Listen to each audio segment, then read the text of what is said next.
Socrates said that he had a daemon, and by which he meant an internal voice. And he said that he always listened to it. And then that was what made him different from other people, that he always listened to this voice. And the voice didn't tell him what to do. It told him what not to do. And when the Delphic oracle proclaimed that Socrates was the wisest man in Greece, in Athens and in Greece, one of the reasons Socrates attributed her decision to deem him the wisest man was because, well, she said he knew nothing, but he knew in part that he knew nothing, at least in part because he was always listening to the voice of his daemon, his internal conscience. And then I just found out the other day that the word democracy comes from the same root, which is really interesting. Like, I had no idea that was the case, because what it suggests, it's so fascinating looking at how words are related to one another historically, because you find strange connections between ideas that you would never imagine, and sometimes they're unbelievably profound. And so the basic, what happened historically is that, well, so there was the concept of the Socratic daemon. Now, it was the daemon that Socrates listened to when he decided that he was not going to run when the Athenians decided that they were going to put him to death, the Athenian aristocrats, right? Because they thought that he was corrupting the youth by, talking to them and telling them the truth. And I suppose that's certainly grounds for chasing someone out of your town. Anyways, they gave him plenty of notice because they didn't really want to kill him. They just wanted to get the old goat the hell out to some other city where he could cause trouble there. And his friends were, making plans to scurry him away from Athens.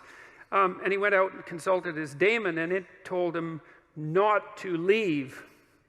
And that was a big shock to Socrates because, of course, he didn't want to die.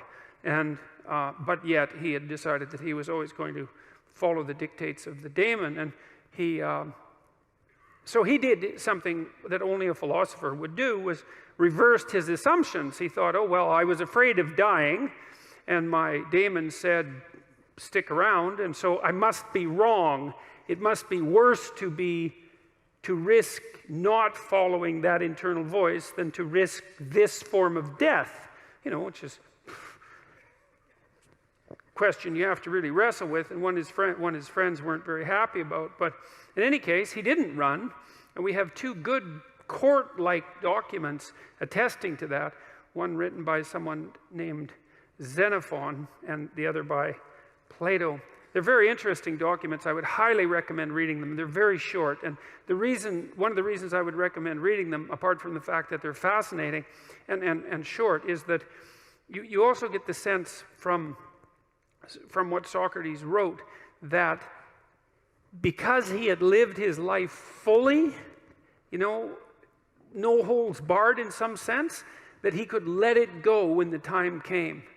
And that's an interesting thing, because, well, it's a question I think that we all wrestle with. We should, is like, well, is there a purpose to our life? And, well, that's a hard question. And then if there is a purpose, well, how is it expressed? And then if there is a purpose and our lives are truncated, as they are by death, then how can that purpose have significance? And those are hard questions. But Socrates' experience seemed to be that he had lived enough in his life so that when push came to shove, which it certainly did, he was able to gracefully let it go.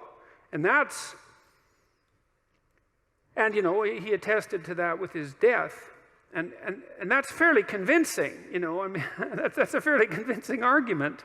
And it's one that I find, well, it's hard to tell if I find it exactly credible, but I don't find it incredible. I mean, I certainly have noticed that as I've got older and have done things, what would you say, accomplished isn't exactly the right word. I've participated in many things that I'm pleased to have participated in them, but wouldn't necessarily go back and participate in them again.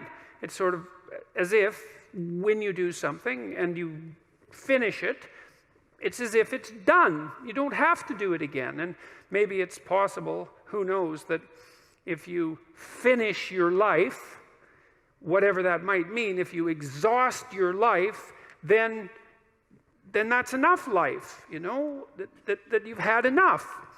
And I mean, that doesn't mean that I try not to keep myself healthy and that I want to die tomorrow. It doesn't mean any of that. I'm trying to stick around as long as I can, but there's still that curiosity about the relationship between life and mortality, and the possibility that a life well lived exhausts itself in some fundamental sense, so that you can be satisfied, let's say, with what you were.